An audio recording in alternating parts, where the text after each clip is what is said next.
Peace and blessings, family. This is your brother asarimhotep with the Madhu Mandela Institute for the Advancement of Science and Culture. This is the Mbongi, and today is Tuesday, January 5th, 2021. And today we have a very special guest, Dr. Amon Saba Saakana. We're going to talk about his life, his artistry, the Karnak House Publishing, and plans for the future in African scholarship, and all of that and more when we return in just a moment.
Welcome back. Thank all of you for joining us again. I am your host, Brother asarimhotep.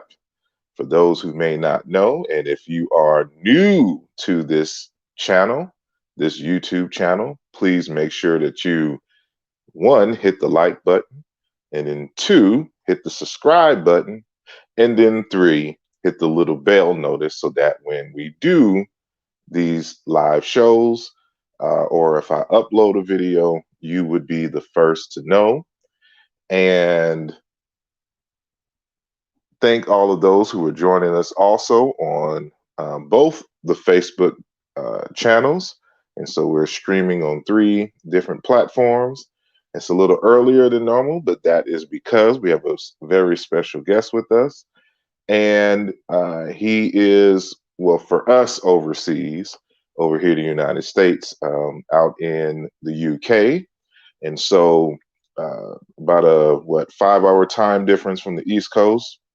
And so we're glad that he is spending a little bit of time of his evening with us. So I don't want to keep him too long. So just a quick announcement. Of course, we are always soliciting and promoting the Patreon page. And so we want to thank all of our Patreon members for their support.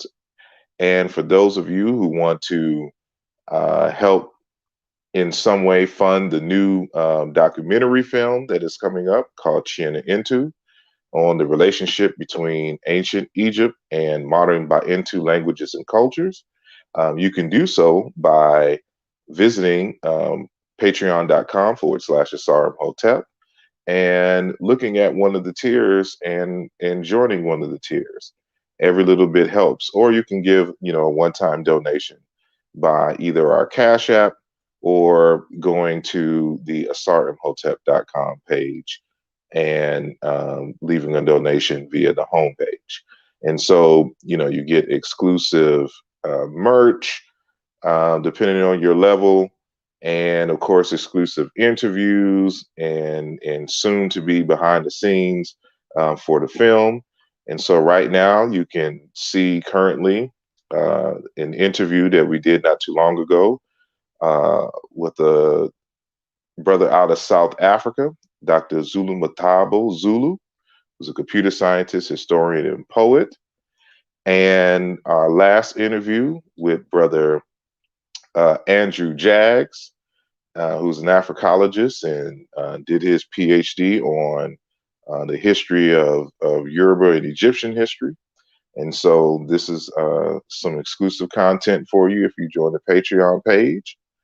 And so into, I know we were supposed to have a program on Monday on my open recommended book list, but something came up, so I rescheduled it for this Thursday at 8 p.m. Eastern, East Coast time for the United States.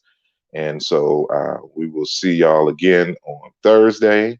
But right now, we have our guest with us, Dr. Amon Saba Saakana, who was born in Trinidad and attended secondary school there and migrated to the UK at age 16. He later lived 4 years in the United States in between 1970 and 1974. He studied playwriting at Mountain View Theater School between 1966 and 1967. Has a diploma of higher education in Caribbean studies from the University of Eastern London, and an MA in Caribbean literature from the same university, and studied towards his doctoral degree at the School of Oriental and African Studies and Goldsmiths College, University of London, where he obtained his PhD in drama and cultural studies in 1995. He received a certificate in distinction and diploma merit in Egyptian archaeology from the Institute of Archaeology, Birkbeck College, University College London, 1996 and 1998. Dr. Saakana's research interests are in African world music, African civilizations, comparative African world literature and culture, Caribbean social history, music, art, and literature, and race and media in the UK. And so we have a very, very powerful guest, and I'm proud to have him on the program. So without further ado, we welcome Dr. Saakana. How are you doing, sir? Oh, very well. Thank you. Thank you for joining us. Thank you for joining us. Oh, it's a great pleasure. The pleasure is all mine. The pleasure is all mine. So, since this is your first time on this platform, there may be a number of folks who are just getting introduced to you. So, if you don't mind, can you just tell us a little bit about yourself? Where you were from, and kind of give us those little details that led you to doing what you do in the UK. Well, I'm from Trinidad, born in Trinidad, raised there until the age of 16, and was influenced by the cultural environment. In Trinidad, the biggest event of any year is the popular carnival. And the carnival incorporates all the arts, poetry, knowledge of history, tailoring, wire bending, painting, a whole variety of arts go into making the carnival. In the old days, when I was a youth, under the age of 16, the leading band leaders used to spend time abroad studying the history and culture of the society that they would portray in Carnival. For example, one year they would bring out a band called Zulu. Another year they would bring out a band called Ancient Egypt. So I was exposed to all those Pan-African ideas from a very young boy, from about 10. Also, where I was brought up, not far away, about 2 blocks away, there was an Orisha, what we call an Orisha yard, which is now called an Orisha Ile. In those days, it was referred to as Shango, because Shango was the principal deity that was worshipped and revered at the time and celebrated. So I was exposed to all those things as a young person. And also I was very lucky to have very advanced friends who were considered mad. I had a friend who told me when I was 11 or 12 that Christ couldn't be a white man because he was born in the Middle East and there are no white people living there. So at a very young age, I was exposed to those ideas. I was not a church boy. I gave up church at the age of 11 by my own free will. I was brought up in a house of tolerance. You could choose your own path. Nobody told me to study anything. I should be this or I should be that. Nobody told my brother he should be a record producer or be a promoter. Nobody told him anything. He chose that for himself. So I was brought up in a kind of freewheeling environment in which the individual was seen as an individual and was able to pursue his own ideals, his own ideas about the world, and so forth. So with that in mind, that is what I brought to England with me. And involved myself in the things that I did. And how I came to America in 1970, in 1969, an American playwright, African-American playwright by the name of Ed Bullins, had his plays being produced here in London by a Jewish guy called Ed Berman. And we met up with him and we talked, and he gave me an open invitation to come to America and spend some time with him. And I did in 1970. He was the playwright and resident of the New Lafayette Theatre in Harlem. And at one stage, he became, I think, the leading African-American playwright in the US. And I say that by the response to his plays by the New York Times. You know, they had the Sunday Times at the time. And on the arts and entertainment page, he had 2 reviewers review one of his plays on the front page. So he became a staple in the diet of African-American literature and of American literature itself in terms of drama. And he published several books on drama and on fiction and so on, collection of his short stories, and later formed his own theater and moved to the Massachusetts area. So that's how I first came to America and was involved with a magazine that he edited called Black Theatre. That was a child of the New Lafayette Theatre, which Robert Macbeth was the artistic director, and they published that journal that Ed Bullins himself edited, and I contributed to it and so forth. So I was in, and also I wrote as a freelance writer for many of the underground papers. I was never a mainstream person. So places like Rock Magazine, which was owned and edited by Charles Mingus's wife. She was an European-American woman, published a very good journal at the time in the East Village called Rock. I also wrote for Crawdaddy, Black World, and a paper that came out of Harlem, edited by a Trinidadian man whose name I've not forgotten. But it was called The Black American. But he was a Trinidadian living in Harlem and published a magazine on the arts, a very small newspaper type magazine. He kept that magazine going for a number of years until he wasn't able to keep it anymore. But it was a lively journal that interrogated and reported on many of the leading lights in African America. That's basically my background in the States. And when I came back to Britain in 1974, the end of 74, I wanted to create a similar thing that Barack had created in Newark, New Jersey. He had a place called Spirit House. And I happened to have solicited from the local housing trust a 4-story building, and it was broken down on everything. You know, everything was broken down. And I was able to strip everything out and got secondhand materials and stole some materials as well, me and my builder. Refurbished the place. And we ran that for 23 years until I moved on. It was Karnak House, in which we did poetry, creative writing, journalism.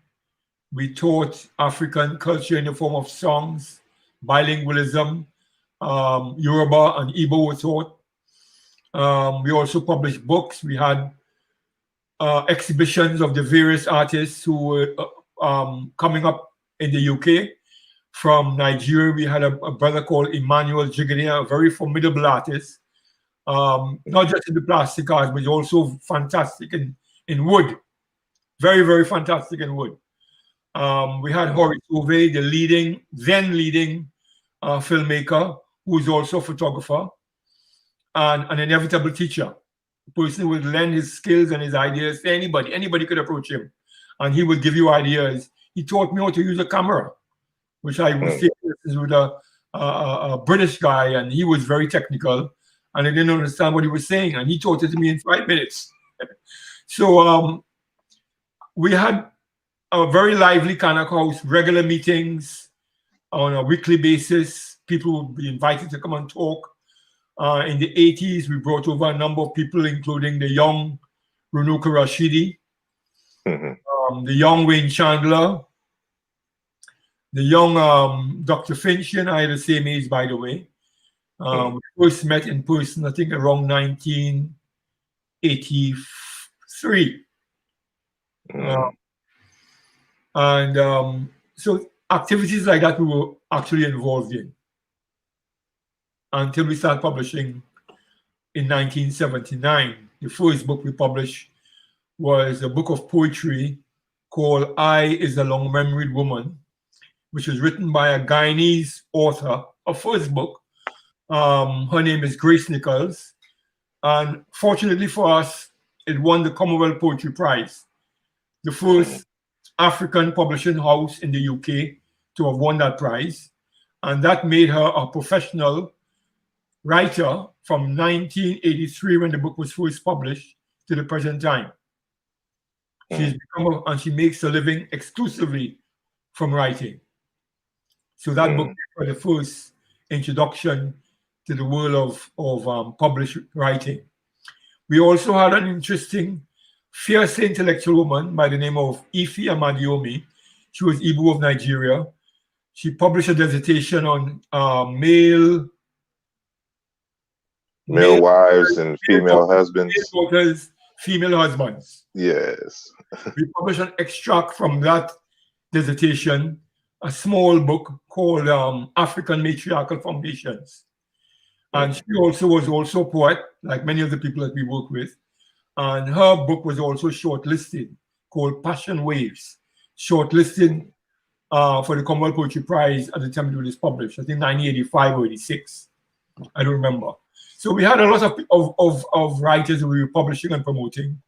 And that's part of the game of discovering people. It's ironic you say that. Well, my book is it's fallen apart. I've used it so much, but I have one of the texts is, I'm more of a language person.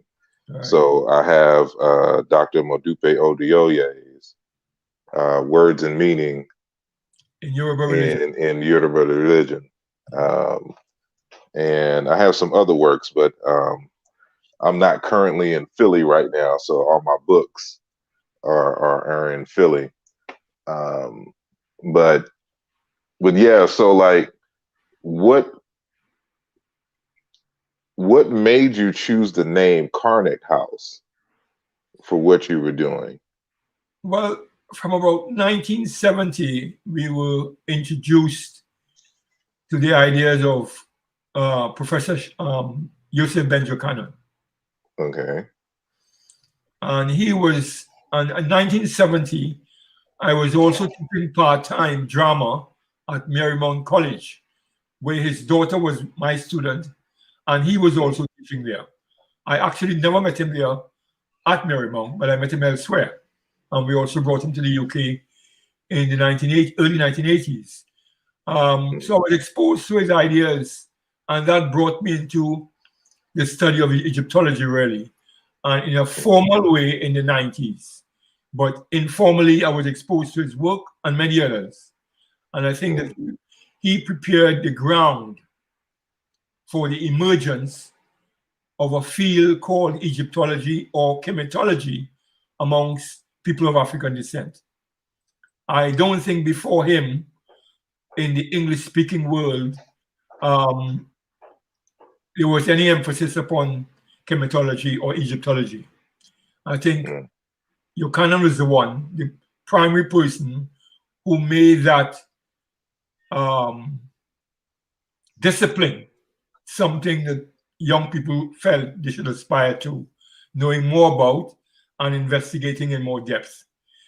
I think later the publication of Diop's book, The African Origin of Civilization, Myth or Reality, that really created a big stir.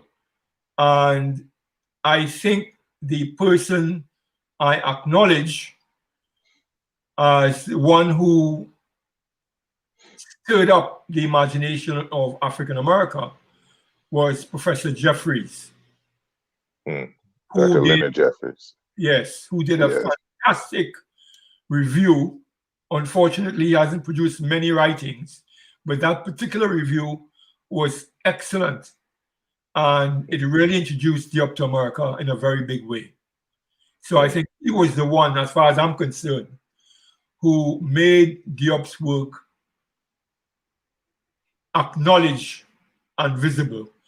Before that, there was the Cultural Unity of Black Africa, which Silverwood Press had published. Unfortunately, they didn't have a contract for the book. I later obtained a contract from Présence Africaine in Paris and published it, but they also did extremely good work, whether legally is irrelevant. The point is, they did a good bit of dissemination of Diop's ideas through that book. And that book was really the basis of understanding the dichotomy in the social and political and cultural systems of Europe and Africa. It cannot be refuted. In fact, as you understand the intricacies of political life more and more, it has become more and more authenticated and validated the longer it stays. And that book was published in the 1950s. Exactly. You know? So well over 70 years, those ideas are still relevant and still basic to an understanding of the divergence of philosophical thought in the European and the African cradles. Given, all of that influence, and there's other publishing companies that are producing things, what made you say that there's an area over here that's not being met, and I should be the one, or we, if it was a collective, should be the ones to publish these works and get these works out? What was the environment at the time that inspired you to be like, you know what, we need to take this next step and make sure that our voices are heard in these different areas of interest? Our first books were poetry. I published about 5 or 6 poetry books from between 1979 and 1985, let's say. And the reception, though euphoric for Grace Nichols, was not the same for the other poets, even though they may be equally as good in terms of capability and aesthetics and so on. And I also followed my own nose because I was reading a variety of writers, and I wanted to have those writers available to a wider audience. And it wasn't a question of my saying to myself that I would be the one to bring. I didn't have that kind of ego. It was just a question of, I'm sure I would be fulfilling a need amongst a wide range of people who would be looking for substantial works, substantial academic or intellectual works that would stimulate them and fulfill some of the needs and some of the questions they were asking and some of the information they wanted to find out, to discover. And that was the first book, I think, that I did on that nature. I think it was Diop's Cultural Unity in 1989, simultaneous with Charles Finch's collection of essays, The African Background to Medical Science. Very brilliant book. and also Rashidi's Introduction to the Study of African Classical Civilizations. Those were pretty good books, very good books. Two of those people were not very well known. They became familiar all over the world since then. I'm not saying due to me or due to Karnak House, but also due to their own ability to disseminate knowledge, just not in the traditional centers of learning, but in community centers, community places, in libraries, in schools, in cultural organizations, political organizations, wherever they could find an audience, they were able to do that. And I think that's important to recognize that people like Rashidi and Charles Finch and a number of others pioneered this, help pioneer to say, the area of developing a context, an intellectual context for debate and for interrogation and for reverb, an echo, an echo of what you're thinking, what you're talking, the areas in which you're exploring. You had an audience who would ask questions, who would interrogate you after your delivery, and that would also develop you yourself to do further research to answer some of the questions. So I think that kind of community is very important. And here in the UK and in Europe, it's a very Pan-African community in the sense that you would very rarely find an organization that was exclusively African-born or exclusively Caribbean-born. You'd all be a variety of people from Africa, from the Caribbean, even from South America, as well as those Africans who were born in the UK and born in different parts of Europe.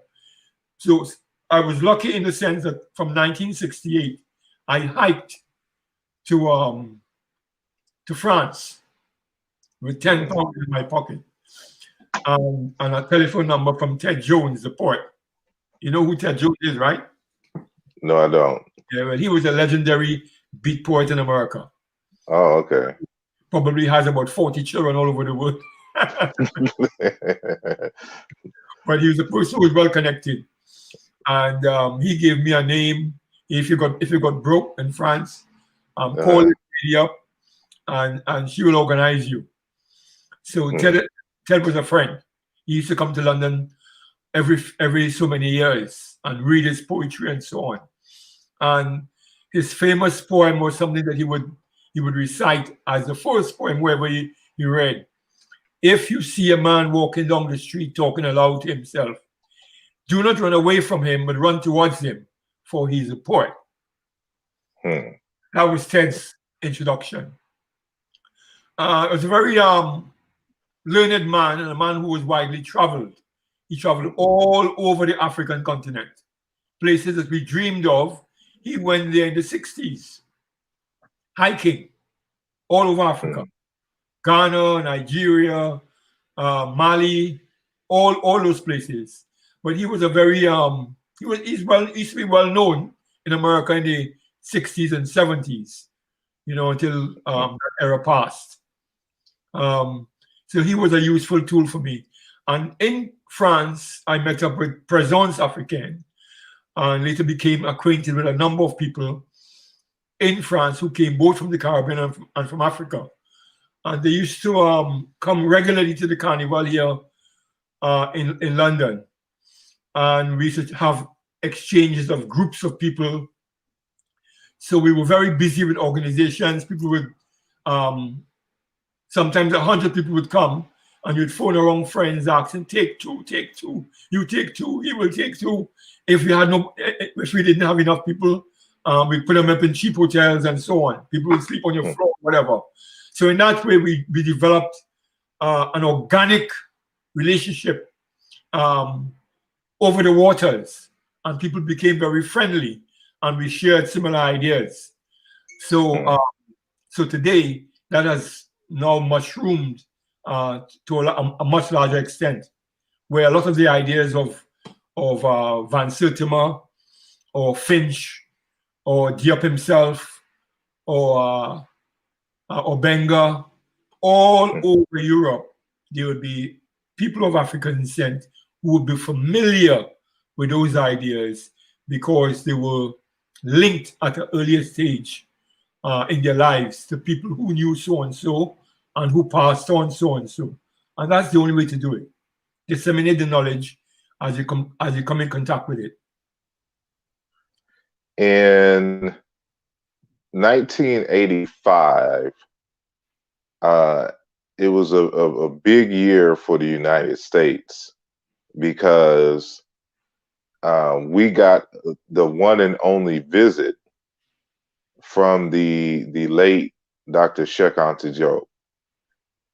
But before he came over to the United States as part of like the mission, the stop was in the UK where you were. And so I believe that you brought him, you know, I don't know specifically to Karnak House or whatever the place is, but you had a hand in bringing him. And if so, you know, what was that like, and how was it meeting him? Well, I hooked up with an English guy who used to work as editor for President African.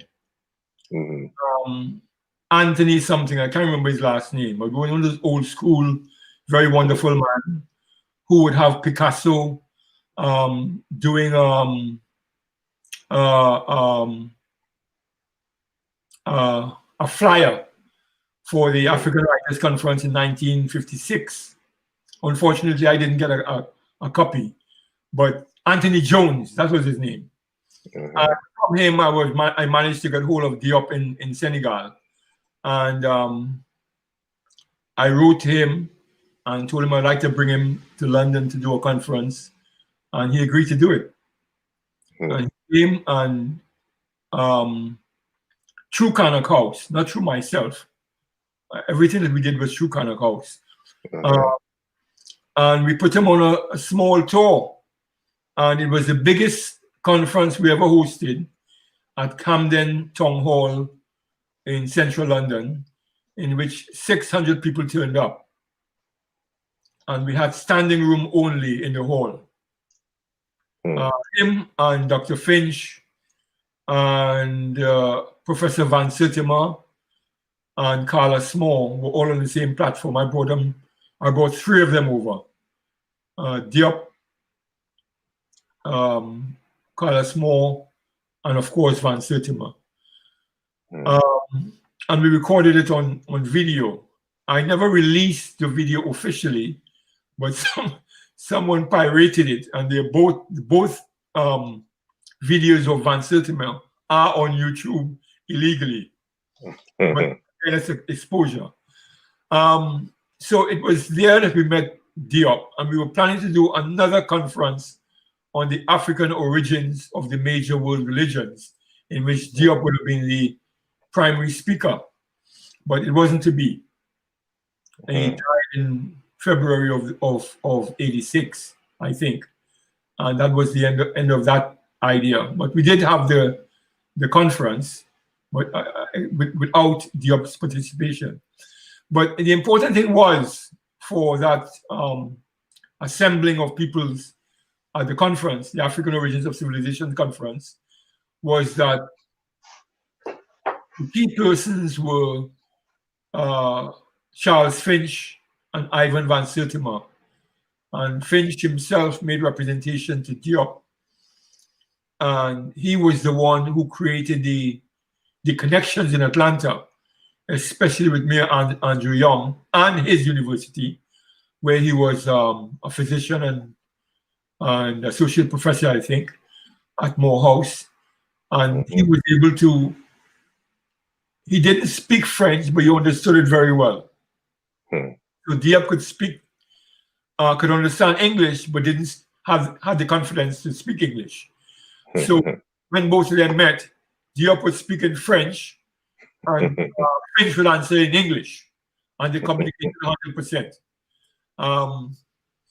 So I think that was the first time they had met, and it was a fruitful meeting. Finch is an honorable person.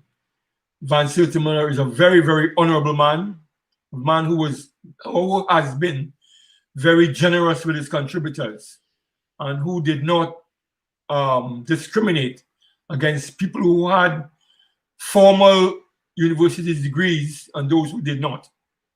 For him, the ability to discern critically and to analyze critically and to represent holistically was what he was looking for.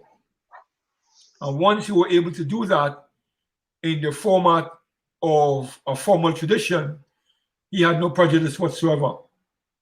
And I thought that it was a formidable stance by Van Sertima, who I thought was a very good glue to the young scholars who were coming up. He was probably 20 years older than most of the others, 10 to 20 years older. And he played a very, very good role through that journal he created called the Journal of African Civilizations. Unfortunately, the best of us passed, and we saw, as a result, a vacuum left. And I don't think that vacuum has been filled yet. There hasn't been any individual or publishing organization that has managed to generate the kind of serious interest, concerns, and preoccupations that Van Sertima did through the Journal of African Civilizations. I don't know if you agree or not, but that's my opinion. I haven't seen that happening yet since he passed. Yeah, we haven't. Well, at least, I don't know if that was based in the United States, but unless you're talking about like Obinga's Unk Journal or the late Alan Ansalan and the Kahi Caribbean, it's not many. It's not other groups really producing, and for those other two journals, you really have to know French to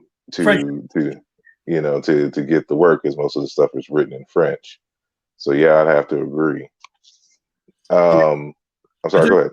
Just as you're saying about Alain Ansalan, I thought he was a formidable chematologist, a very brilliant linguist as well, and a highly critical mind, highly critical. I gave him a book to read that I was writing, and he gave me very heavy criticism. I put the book away and extracted one essay from it, which became this book. I can't. Oh, hold on. Let me increase your screen real quick because I can't see. There we go. Yeah, Jehuti. Yes. Herm's Foundation of Philosophy. Okay. That was part of a book that I gave Alain to read and critically for me, and he wasn't over enthusiastic with everything. So I thought I would put that away, and I contributed an essay and expanded it into a book. Because no black scholar has done that, written about the Renaissance and the role of Jehuti in it. So for that reason, I thought it was a unique topic and idea, and that's the reason why I wrote it. But I'm just saying that he's a highly critical, skilled person, and doesn't hold his tongue. He would tell you exactly what he thinks, what he feels, and I think that is what we need to accept. I was lucky in the sense that I had, when I was doing my PhD, my degrees, I had very bold professors. I had an Indian South African guy who, when I was writing my outline for the PhD, he would write on the corners, the margins of my work, junk this bullshit out. If you want to keep it, restate it in a more academic way. And I love that. I like that to my work. That's the only way you will progress. But if you think somebody telling you that is being cruel, you have the wrong idea. Because the idea is to better your work, to make your work better, more improved, more rigorous academically, and to prove your points. And if you don't have a rigorous scholar criticizing your work, you'll always think your ego will always fool you that what you're doing is the best thing ever. I jumped the shit out, and we wrote and we wrote and we wrote, and I kept doing that. And Alain had the same kind of attitude. He would criticize your work, and I think that's very, very good. And all of the old time scholars, that's what they did. They looked at it critically, and they will tell you critically what they thought. You know, and whether if you want to fool yourself and think that what you wrote is the best ever, nobody should criticize it, then that's your well, your limitation. Exactly. The function of a supervisor to criticize your work and to tell you what is relevant and to tell you what if you're going well, keep on that track, but do so and so and so and so. And I was very lucky to have people like that. I published with Alain's I Major, the online journal. I published there 2 articles with his editorial skills on them.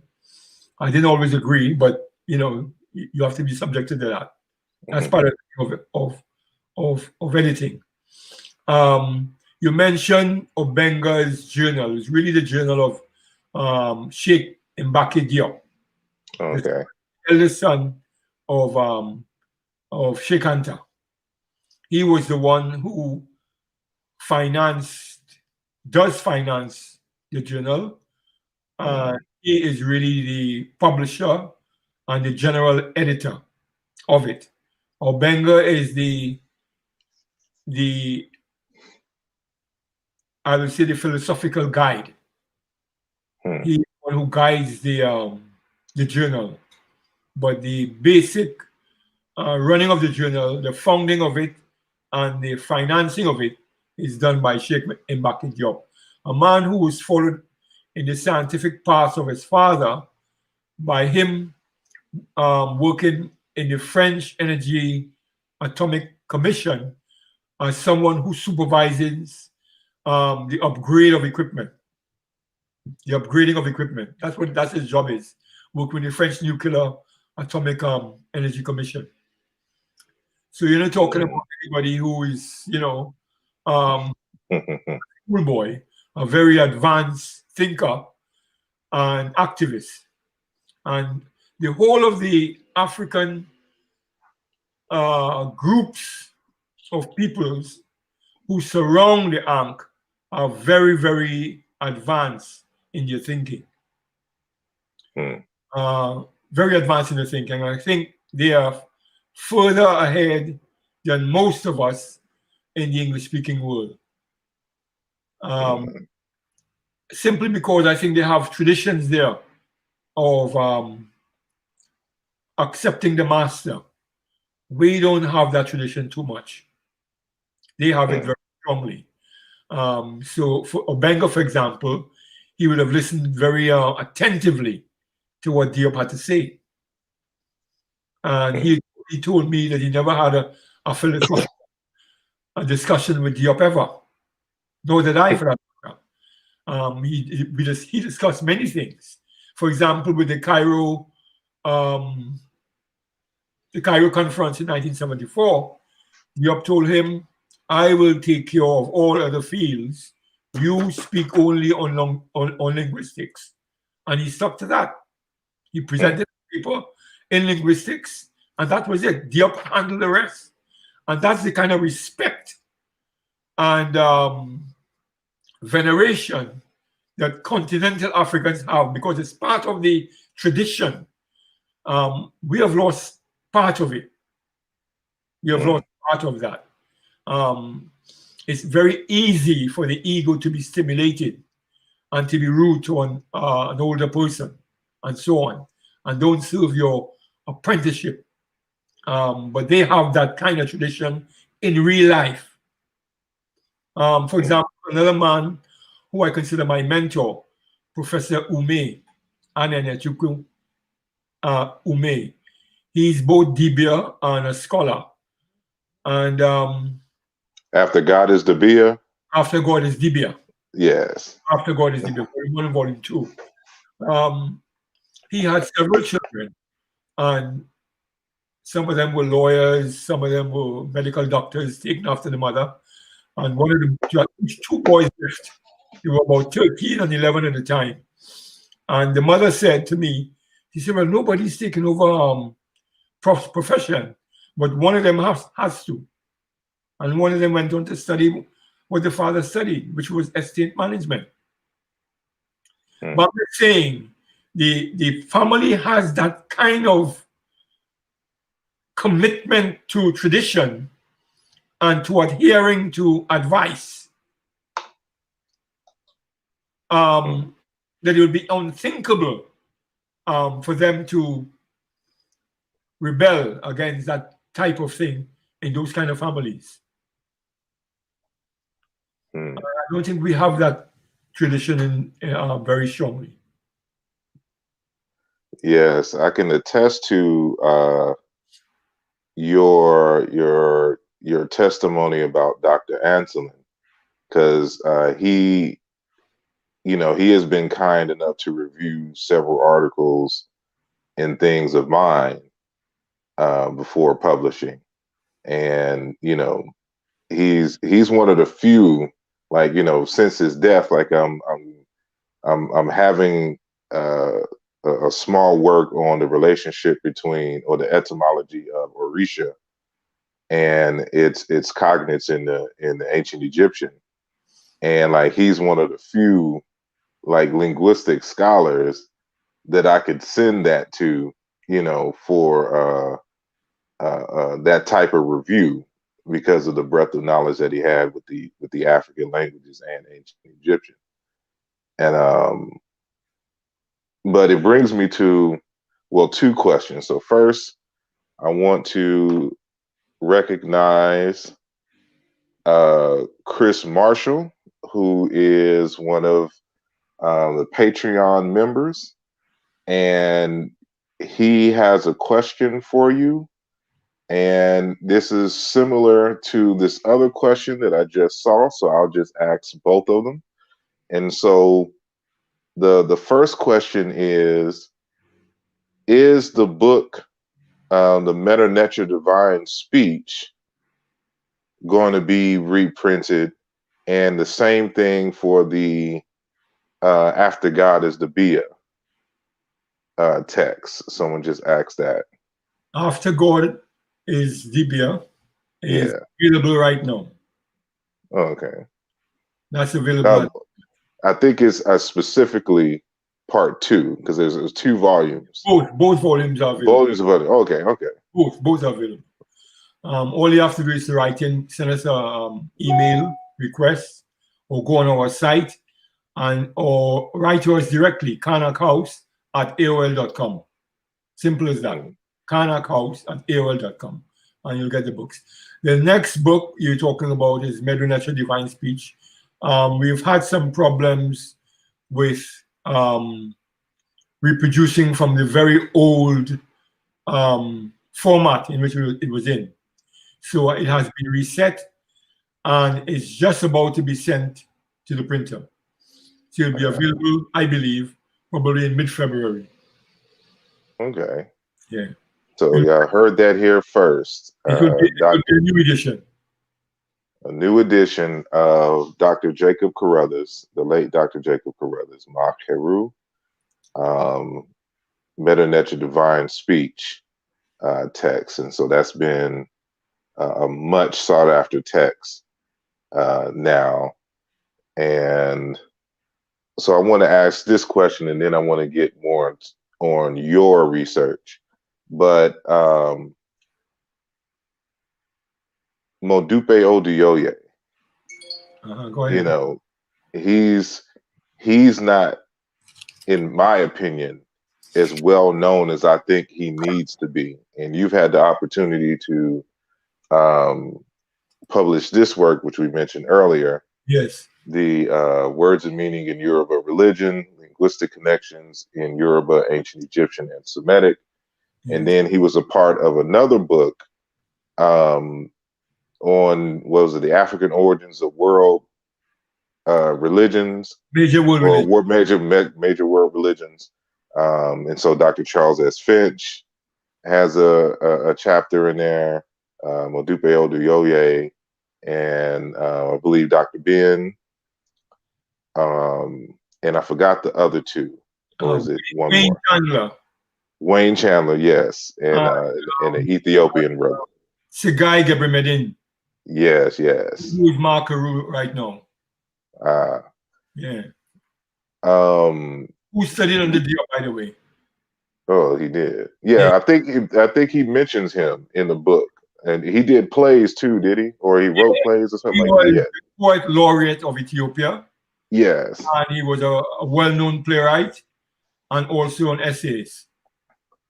And studied 1 year on the Diop by scholarship in Senegal.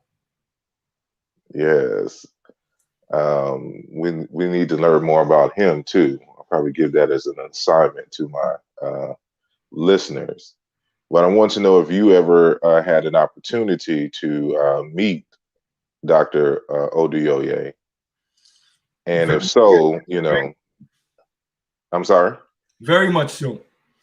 I first met Oduyoye in 1983 in Nigeria. I went to the Ife Book Fair. And there I met him. He had a press called Daystar Press, in which he was a Christian publication. And I read, yes, Daystar Press. Yeah. And he didn't own the press, but he worked with them. And I got his books, 2 of his books that I published, one called Yoruba Names. And he's a very, very deep scholar, and a very, very deep, but very retiring gentleman, very quiet, a very quiet man, and doesn't put forward himself in anything. For example, if I hadn't brought him forward as a writer in this part of the world, nobody would have, they would just see he's a Christian, a very strong Christian, and he's a Christian theologist. But that is one thing, but his critical sensibility is what I would say African-centered, 100%, in the way in which he portrays linguistic and cultural relations between Yoruba and Kemet, ancient Kemet. So he's 100% as far as I'm concerned. So I'm not interested in a man's religion. I'm interested in his critical ability and what he can present to the world in terms of his ideas. And Oduyoye is a very brilliant man in that way. He has a huge book, which I couldn't publish. It was over 400 pages long on linguistics. I give it to several of my friends in publishing here, but it was too involved for them to have published. So it hasn't been published. Send that to me. I will publish it. 400 pages is nothing. Like this is my last book. This is 500.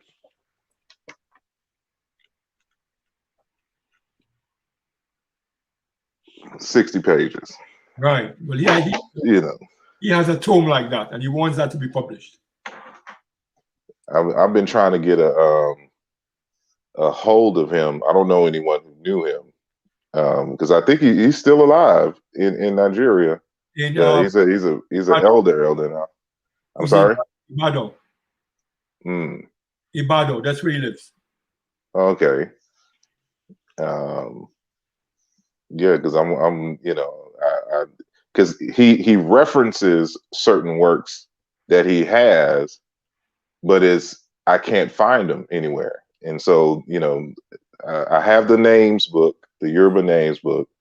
I have this one, of course, the what is it? Sons of gods and the daughters of men. I have a number of. Well, I had to make scan copies because they were in the university library.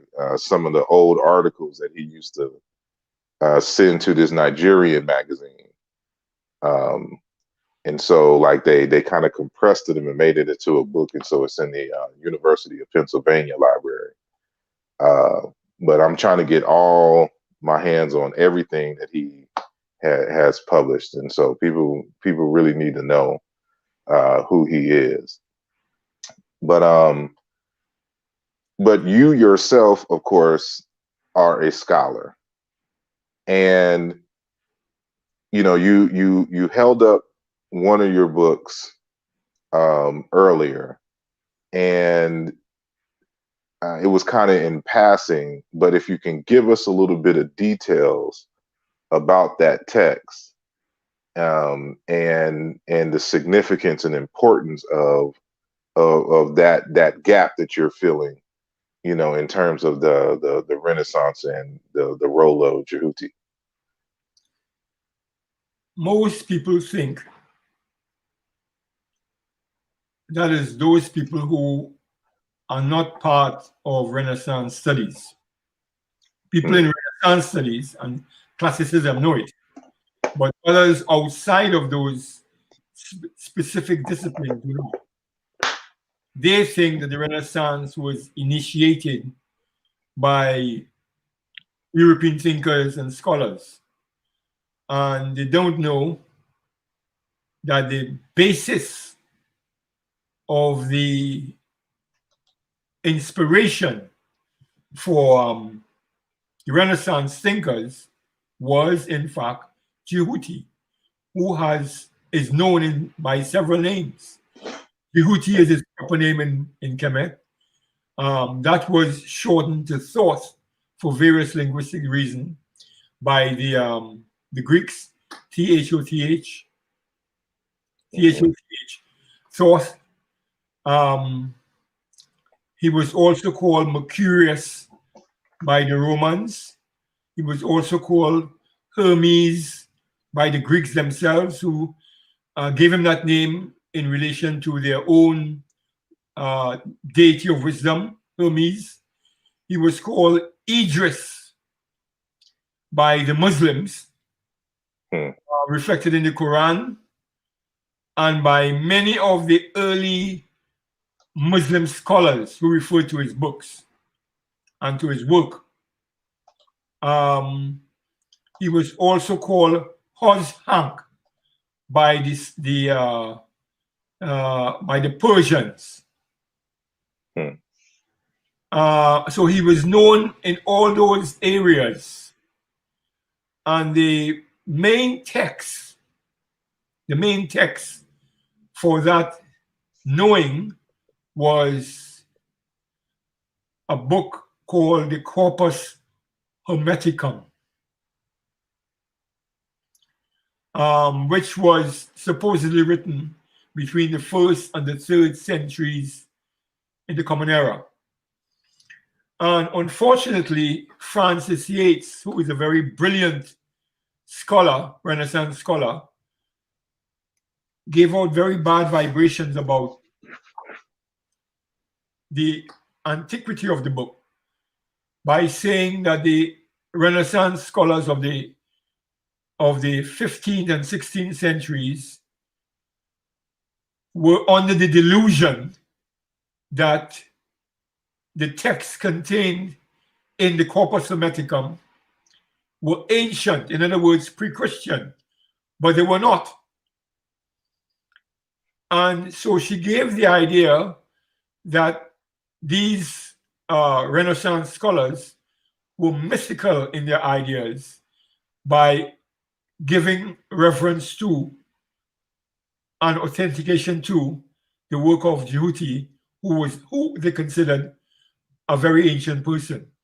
So Yates did a very bad job on her own scholarship because she was not familiar with ancient Egyptian writing. If she was, she could have read many translations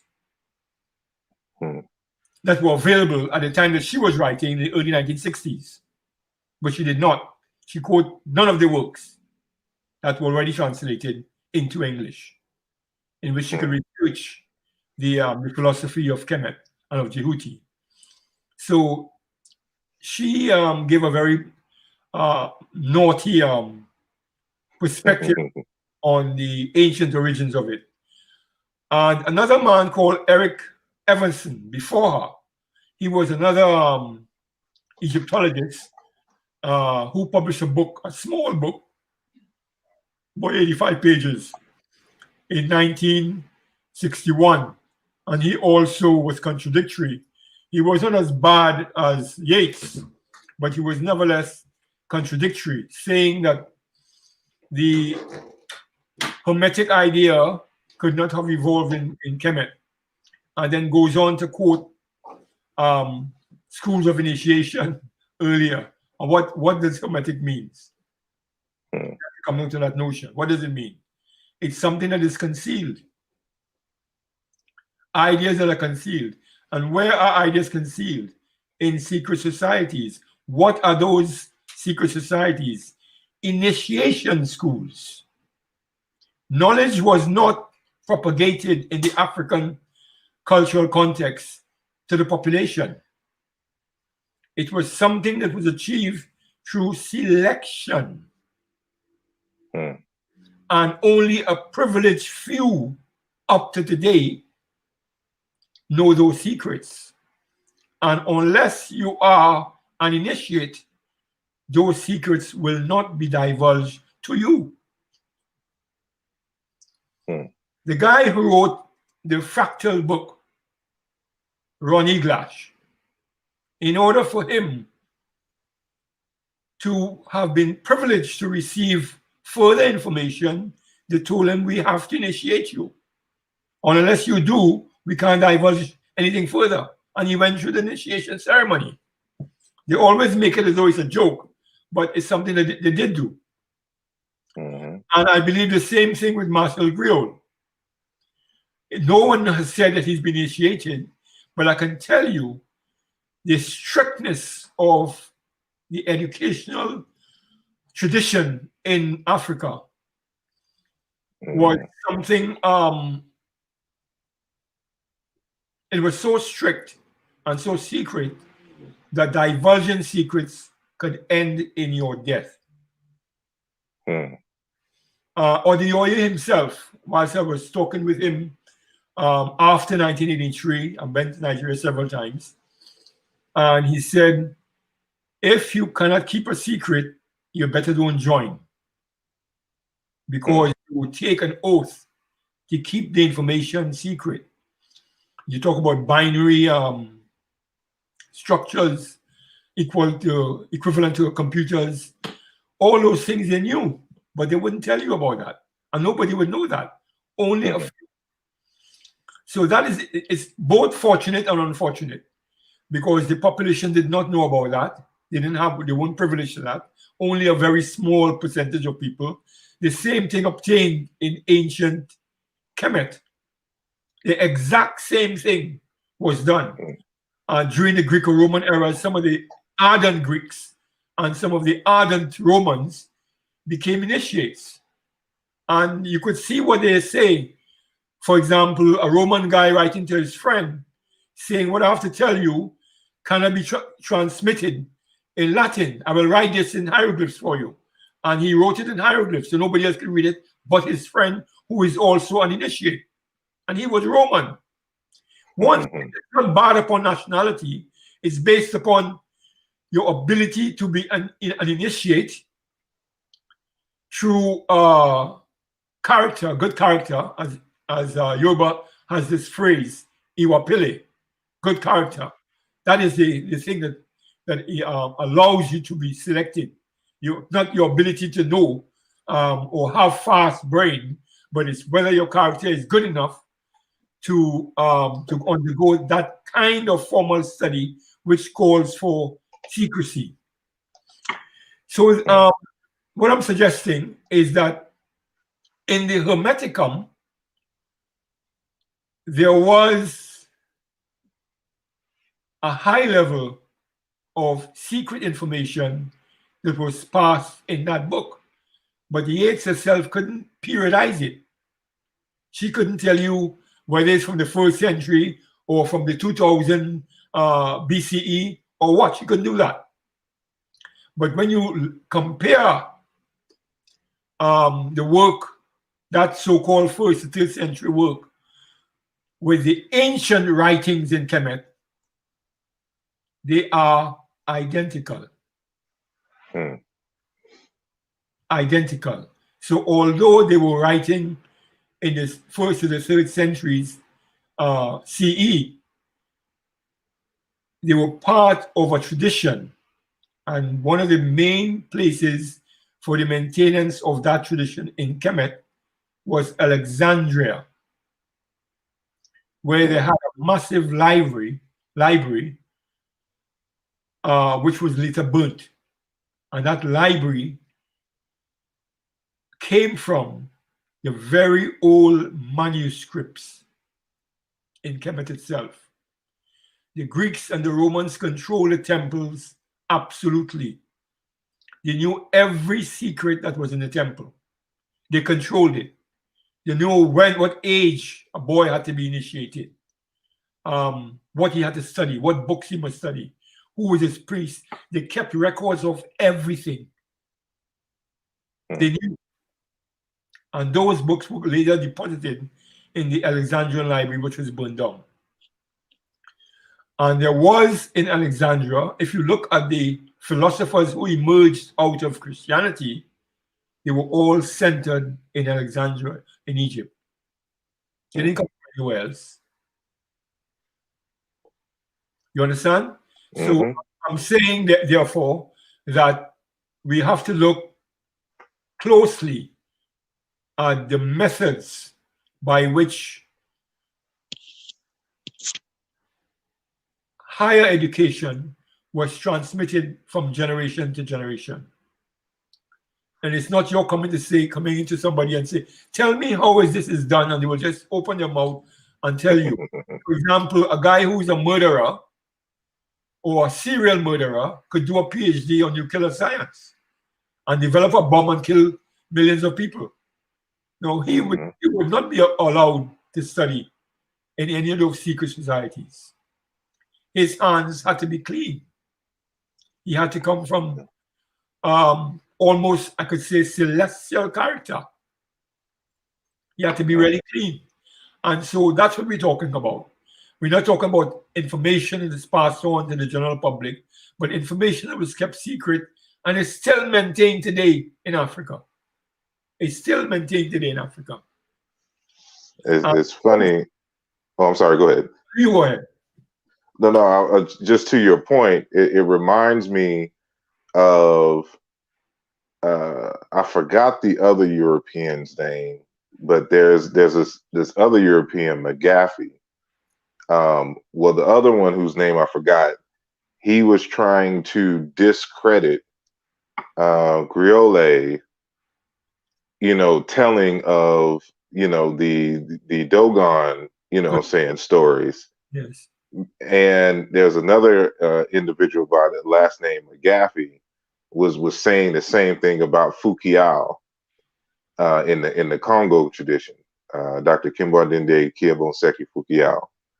And it is clear that they felt that because they have some status and a degree in the West, in Europe and the United States, that somehow privileges them to just, when they ask for something or just because they are present, that they should get this information. So when these Africans, well, in this case with Griole, presenting this information that they haven't come across, then they want to try to discredit them because they haven't gotten this information, not understanding how African educational systems work. And that just because you have status somewhere else doesn't mean that automatically privileges you to information in their traditions, because they're looking at this from a character standpoint. And I do believe Griole was initiated, and this is proven by the fact that they gave him a chief's funeral. Even though he, you know, his body wasn't present, they still gave him a chief's funeral. And, you know, he fought on behalf of the Dogon. But just reinforcing what you were just saying, Yes. Concerning that aspect. But I'm sorry, please continue. No, just saying that that's really my book. The thesis is knowledge obtained only through initiation. And that is what the Kemites did in transmitting knowledge. That is what the Yoruba did. That's what the Igbo did. That's what the Bamana did in Mali. That's what the Dogon did in Mali. All over the African continent, where there were kingdoms and societies, they had a unified educational system. And it's interesting enough that the late, I shouldn't say late, the ancestor, Amadou Hampateba. Yes. He would say, after you did your PhD equivalent, traditionally, you would then be sent out to other countries to spend a year or two learning of new ideas in the disciplines in which you have already mastered. So that learning was an ongoing thing, just as the cosmos, according to the Kemites, is an ongoing creation. It's not final. So is the information knowledge of human beings. It's always expanding, and you don't know it all. You're always a student. And that is what they mean when they say a philosopher is one who listens to people, who takes advice, and who also gives advice. Because it's bilateral. It is not, and it also tells you in some of the instructions that knowledge is not something that you're born with. You obtain it through training and initiation. And it can even be found among the maid servant at the grindstone, one who grinds food on the stone. She may have knowledge that you don't have. So it's not something that is exclusive in terms of class. It is something that's one obtains through initiation. And there are various levels of initiation. The Dogon had five levels of initiation.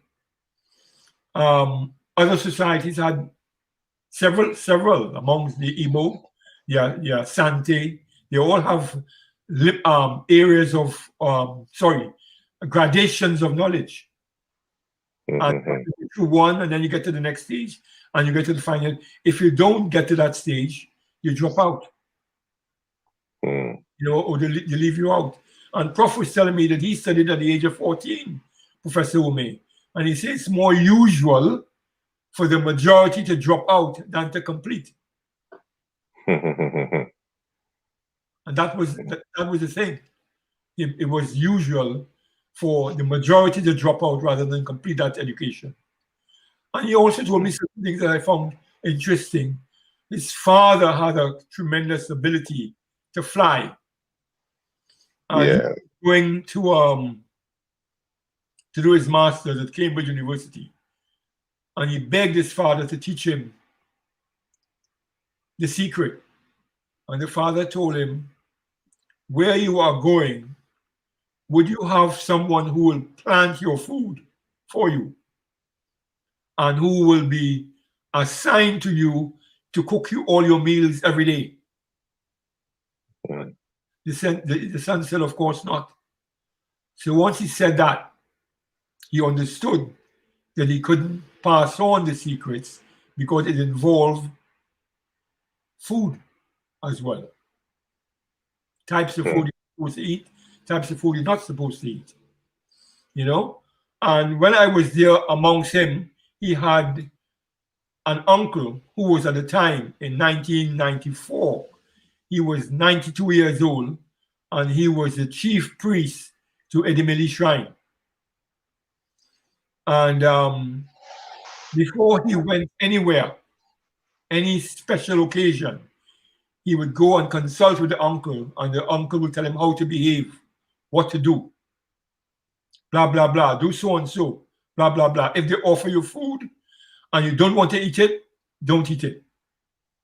If they offer you a drink and you don't want to drink it, don't drink it. Do not feel compelled to eat or drink because you're going to hurt somebody's feeling. And he told me the same thing. If you go into some houses, they usually offer you water. The first thing they offer you is water. Water represents peace. And they'll offer you a kola nut. You see, you don't have to drink the water and you don't have to break the kola nut or eat the kola nut. You can take it with you, and if you don't feel the vibes, you don't do it. It's up to the individual. So I'm just saying, regardless of the age, Prof at the time was 64 years old. And his uncle was 92. And he was showing that reverence for his uncle because his uncle was a man who was steeped in traditional knowledge. Similarly, Hampateba had 2 initiations. One that he was public about under the tutelage of Chinobuka, who was a formidable philosopher, supposedly of Islam. And why I say supposedly of Islam? Because he belonged to a secret, a group, an organization called the Tijaniya. Tijaniya are big in Mali. And their teachings, let me tell you, word for word is identical to ancient Kemet.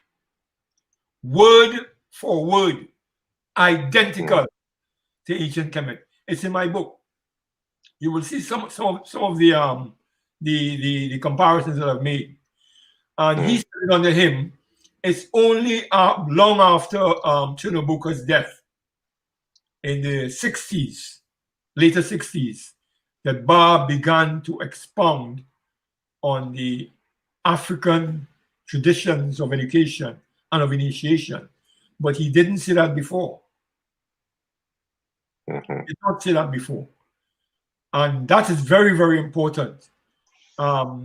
He was the most, of all the Africans who brought forth information, I think Ba represented to me an authentic tradition because he came from the inside. All others did not come from the inside. They obtained their knowledge via Western educational systems, and they went and made queries after. But he came from the inside, and his knowledge is very precise, extremely precise. He breaks down things in minuscule ways. He dissects the universe in very, very basic ways that you could understand when you're teaching someone who are new to ideas. You could use a PhD book, but he could make that PhD like an ABC lesson for a child of 5. He had that ability. And that is what they did in tradition. They use songs, they use short stories, they use poems. They even have a language. Again, my mentor, Professor Ume, say amongst the Dibia, they speak the same Igbo as Igbos speak. But when speaking among themselves, the words have different meaning. So an Igbo person listening cannot understand what they're talking about. Right? And they evolve special languages in these special schools. And you have to receive initiation in order to understand that language. So it's a very complex thing. Yeah. Not very easy. Yeah. People, not that many, well, I feel in the West, or especially here in the United States, know about Amadou Hapatiba. And people may not realize that, when you say that phrase, when an elder has died, it's like a library has been burnt down. That comes from Amadou Hapatiba.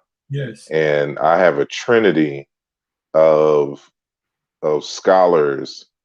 Like I have two different sets of my trinity of African scholars. And just like you said, it is based on the intellectual Western version versus the indigenous knowledge. And so, like, I have Obenga, Diop, and Oduyoye, as far as the academic and language scholars.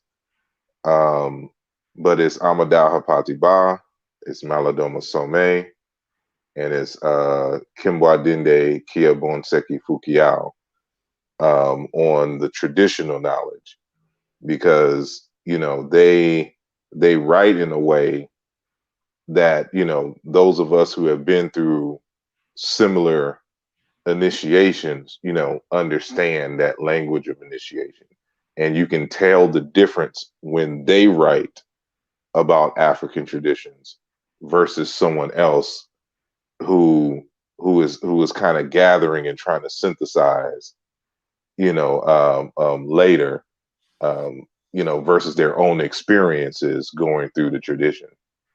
And I appreciate Amadou Hapatiba for that.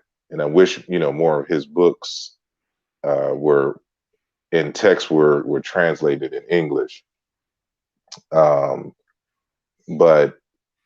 I wanted to open up, before we go, the floor to questions, to any of y'all who were in the chat. For those of you who are joining us kind of late, we are on the line with Dr. Amon Saba Saakana out of the UK, via Trinidad, and we are talking about a wide variety of things.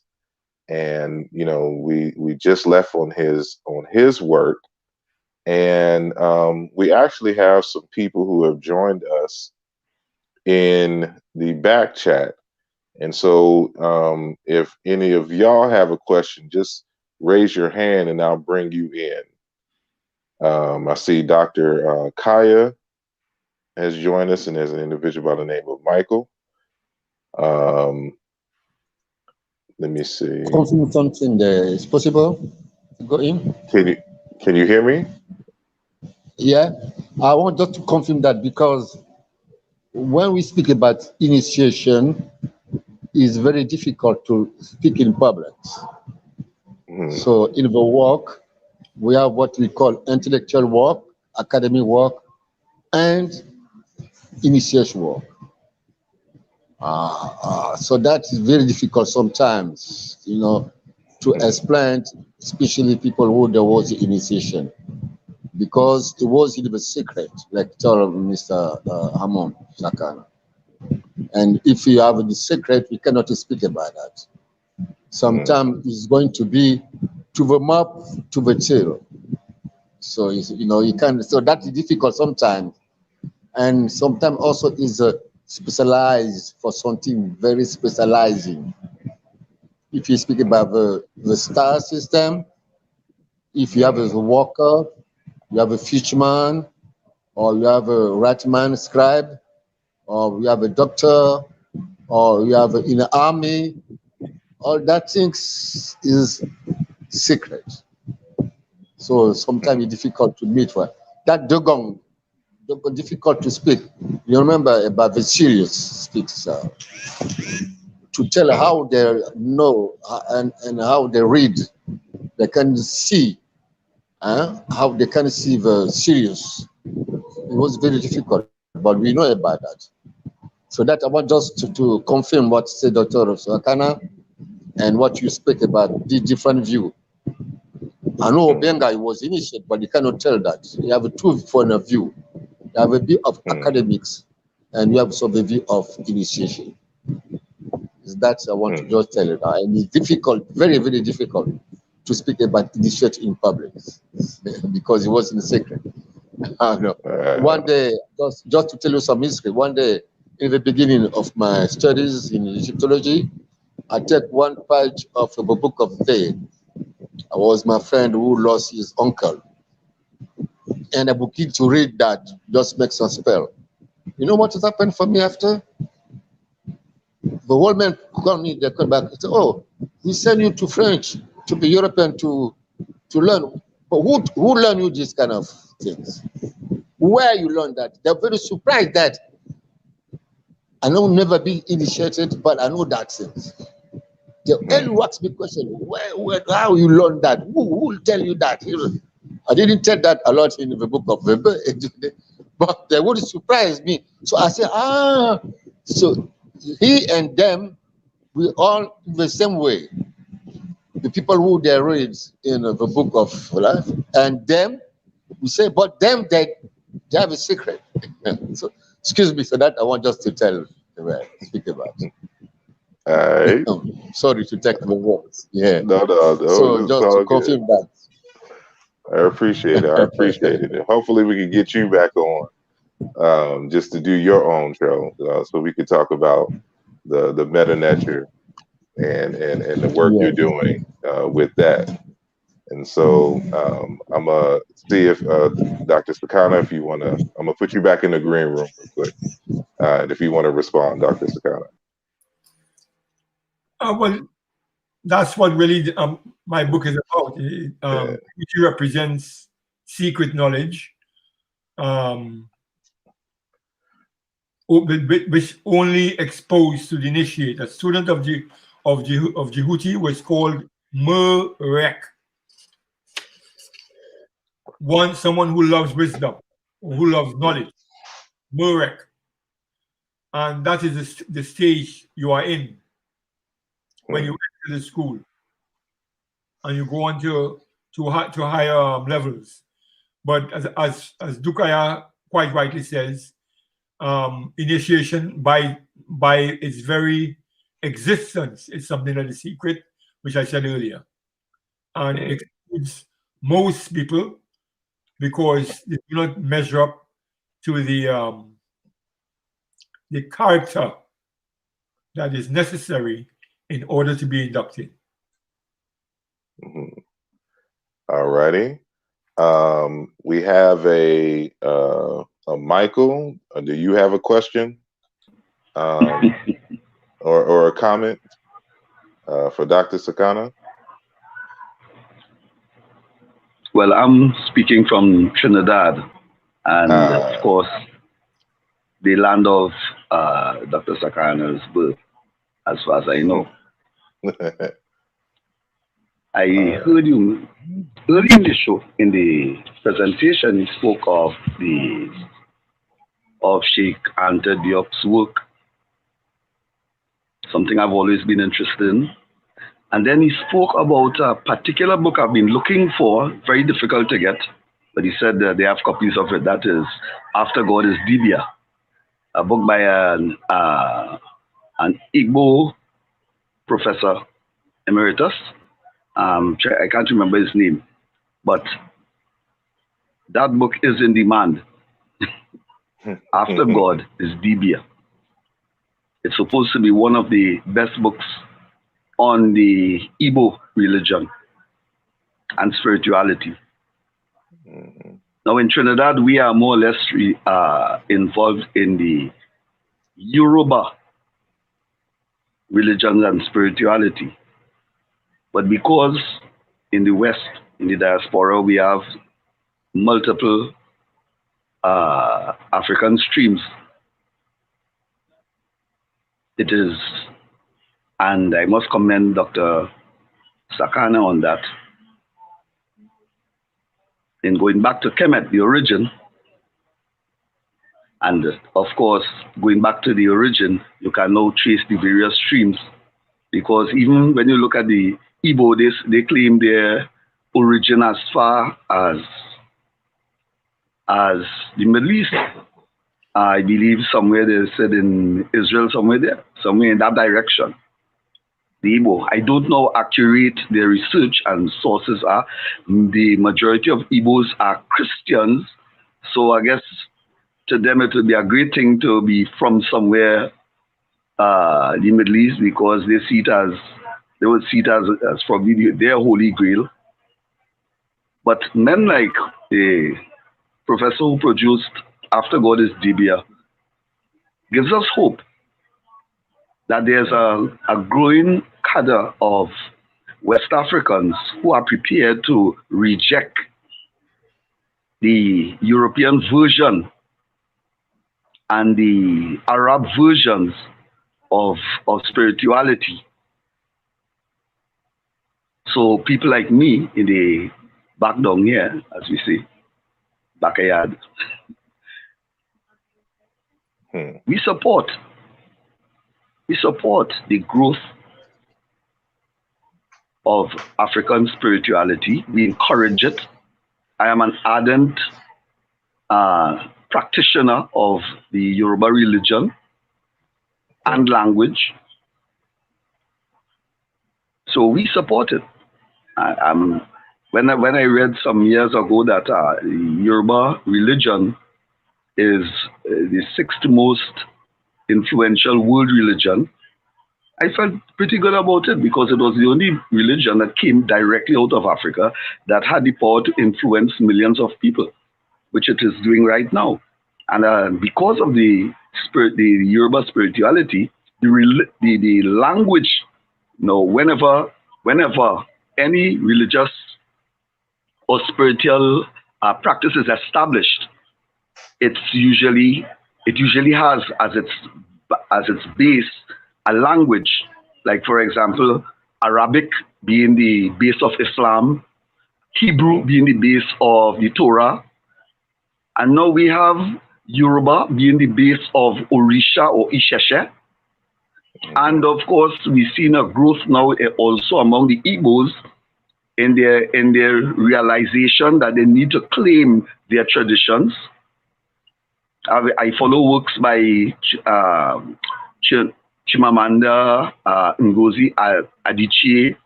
Of course, my favorite author, Igbo author, is Chinua Achebe. Because these people, like my brother Saakana, are interested in this new, it's not new really, it's far older than the European philosophies that we have been forced to embrace, and now some of us happily embrace. That's the cost of colonization, I guess. So again, let me say to Dr. Saakana, excellent show. He is the one who, by the way, who invited me. And you, Mr. or Brother Asarimhotep, I hope that you all keep on doing the work that you all are doing.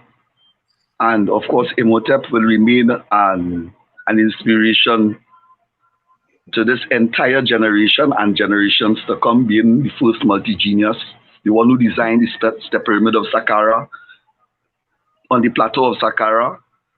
Okay, so keeping his name alive. I prefer to say Imhotep than Asclepius, because the Greeks called him Asclepius, the god of medicine.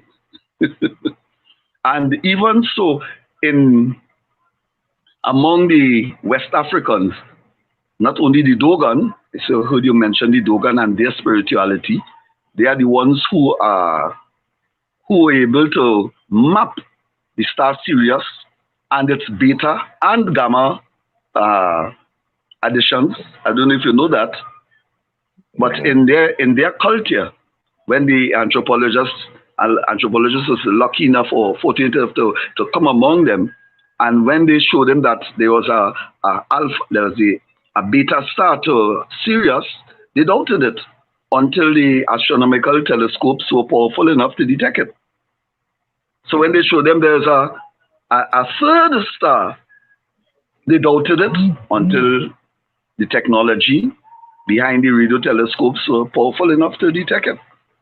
It's quite obvious that we have a tremendous base of, even though it's secret and hopefully will remain so, I believe that you should not know everything about my spirituality unless you have been initiated.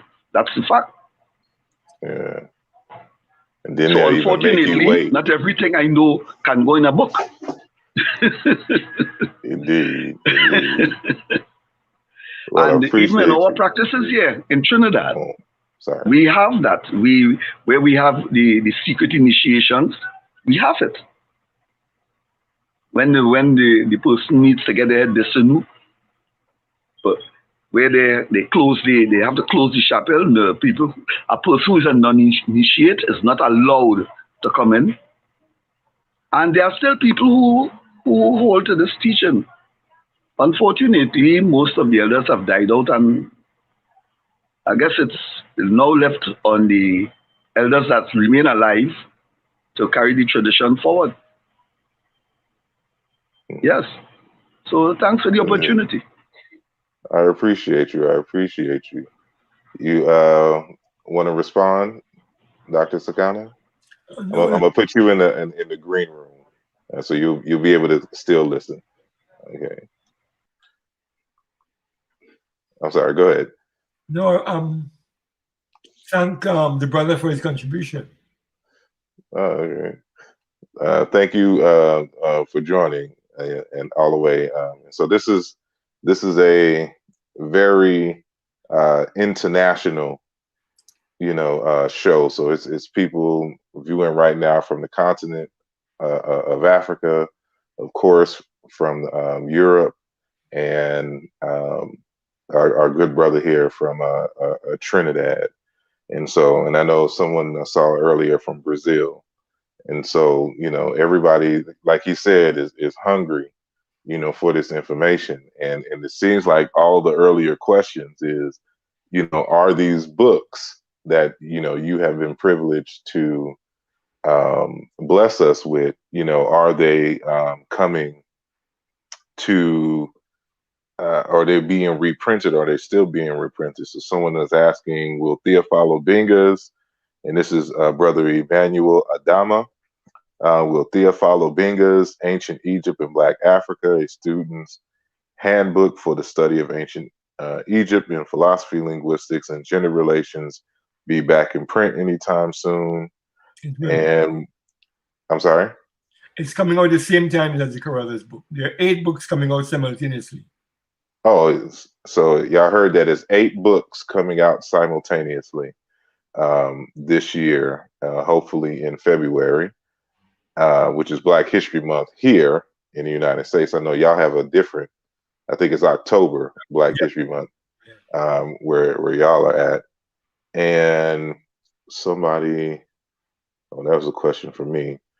It says, asarimhotep, you did your DNA test. What countries where your ancestors come from? I was mainly from Nigeria.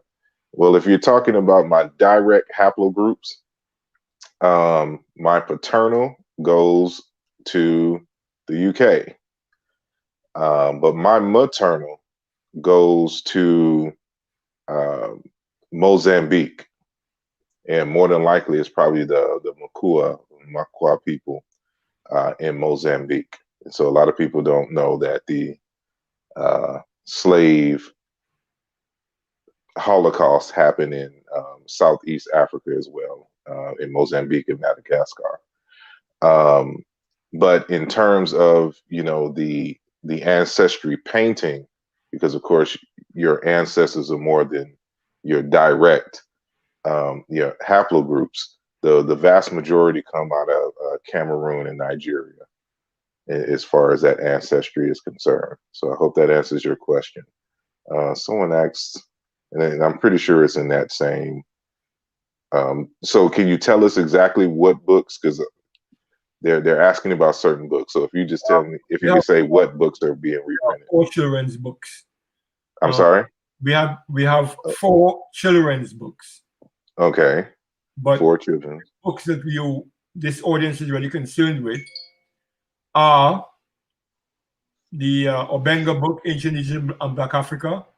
The one that I edited called African Origins of the Major World Religions. And the third one would be Medunecha, Divine Speech. Late in the year, we will bring back out Cultural Unity of Black Africa. And Toward the African Renaissance by Diop, both books. We will reprint them this year. All righty. So I hope y'all got that. And so make sure y'all visit, what's the exact URL? Karnak House at, the URL is www.karnakhouse.co.uk. All right, so karnakhouse.co.uk, and then there's the email address for the books you do have now. Well, I guess they can order it from the website as well, but if they have questions, they can hit you up at karnakhouse at AOL. Yeah. All righty. .com. .com, yes. That's it. And Emmanuel says to both Asara and Dr. Saakana, are you aware of other African traditions which have knowledge of the exact science or something similar to the Dogon? Well, if you look at Obenga's book, African Philosophy During the Period of the Pharaohs, there is ample evidence that that kind of information is available to other ethnic groups in Africa. Indeed. Where he actually reproduces that. Yeah, that's a very important book as well. Someone says I'm pretty more interested in that. We haven't answered that one. Are they printing? Biman asks, are you printing the Yoruba names book, Oduyoye? Is that available now? No. Yeah. It's available now. He's saying he got copies. You just got to go to his website, order from him directly. Order directly from the website. Yes. And I'm not seeing. Yeah, all the questions seem to be centered around those hard to find books. But yeah, so with that said, I know we're going on 2 hours now, so I know it's later in the evening in the UK, and so I don't want to keep you up too late. But I just want to say, thank you again, for sharing your knowledge and wisdom. And I hope to have you back on the show. And, for any of the other works and things that you got coming out. And even though you said you may not, the text, the children's books, the children's book text may not necessarily be of interest. It may, because I'm pretty sure the vast majority of this audience has children. And so if you can, at least tell us the titles of those texts that are coming out, those children's texts, so that, we can start training the babies early. There's one book called The Brave Princess Shani. Okay. There's another book called In Search of the Rastaman.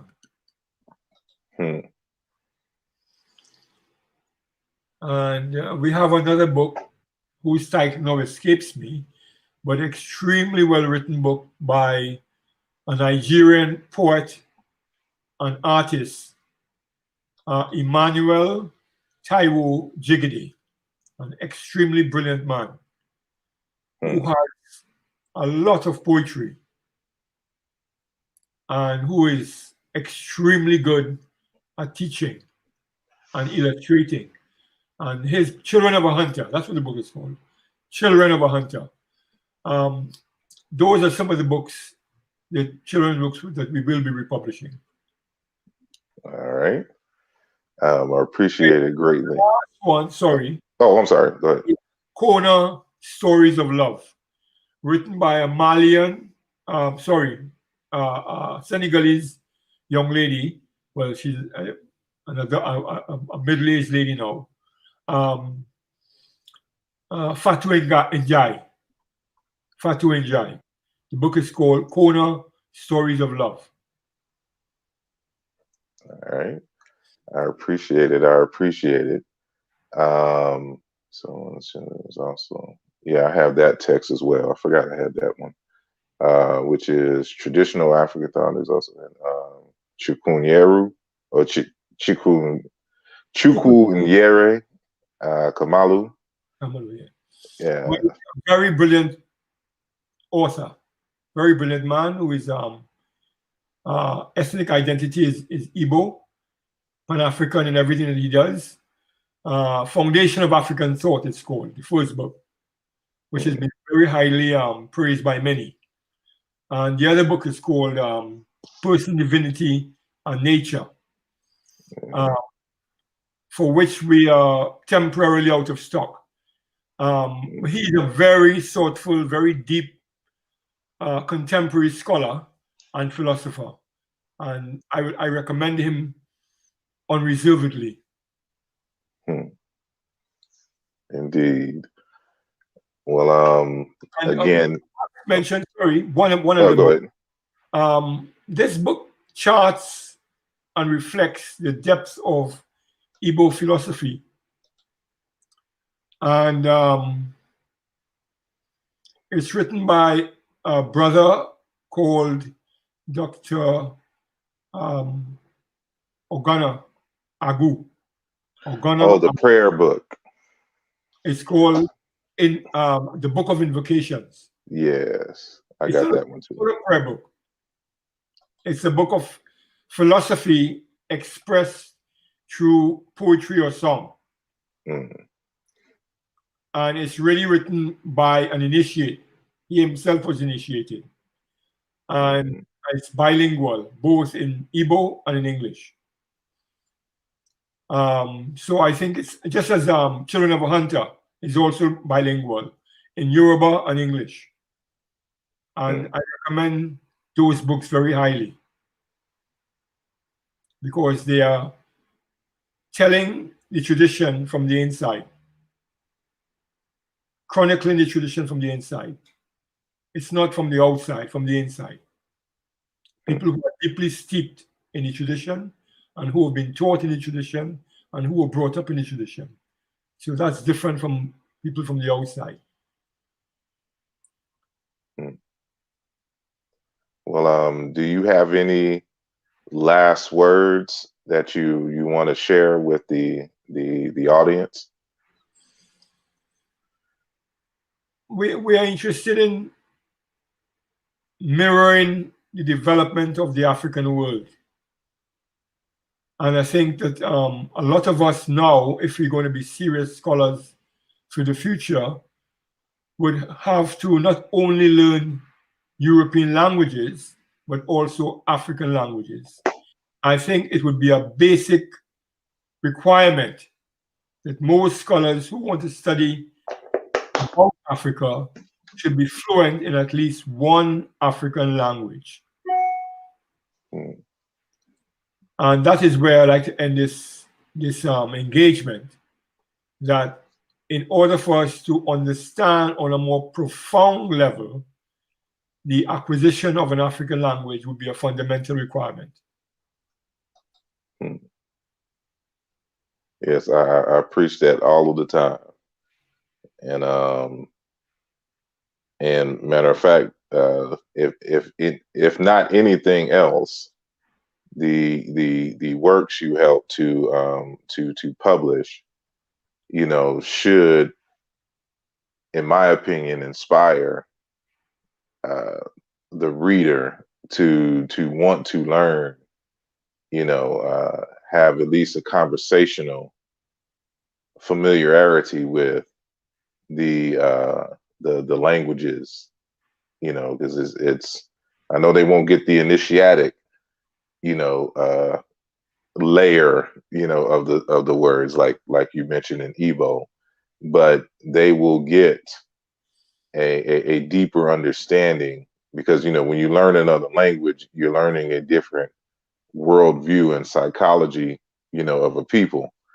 And I always tell folks that because a lot of us gravitate towards ancient Egypt, but if you understand the West African languages, you have a greater window into the teachings of ancient Egypt than you think, because some of the same concepts and words apply to the same phenomena in these particular languages. And so if you understand it in this modern context, you can go back and review the ancient Egyptian texts with more African eyes, and the teachings, in my opinion, are more richer. Once you've had a good dive into African, like modern African languages, and many people really don't, especially like the Yoruba and Igbo language, they're brother and sister languages. But I have more experience in the Yoruba language in terms of my comparative studies, and people will be surprised like how much of, not only in the culture, but in terms of the language, is mirrored in Yoruba with the ancient Egyptian. But again, thank you. Please stay on, even as I close, and those of you who are on the panel. Again, visit his website at karnakhouse.co.uk, and order those books and just keep going. Do they have the opportunity? Do you have like an email list so that when you do publish, do you communicate that way, or is there like is there like a Karnak House social media presence where, like, if you're making announcements, you write into us, okay, they will be kept on a mailing list, and when new things come out, we'll be able to send that to you via email. Okay. So I hope y'all got that in a listening audience. And again, please stay on. Here is my contact information. So for those of you who are new to the program, you can visit my website at asarimhotep.com. And I'm basically on all of these major social media platforms, which you can see the addresses there. And with that said, make sure that you like, smash the likes so that we can disrupt and be very disrespectful to the YouTube algorithms, so that, more and more of our people are searching for this type of information. They will find it on YouTube and not all of the other craziness. So make sure that you like and share the video and keep the conversation going. And so maybe we'll do some what do you call it? Study group book readings off of some of the texts in which were discussed today, and we can have entire shows about what was in it, and critically analyze and interrogate and ask important questions of what Africa can teach us in the modern, what traditional Africa can teach us in the modern day. So we'll keep that in mind. But with that said, I will see y'all on Thursday at 8 p.m. Eastern Time. And y'all have a good night and be blessed.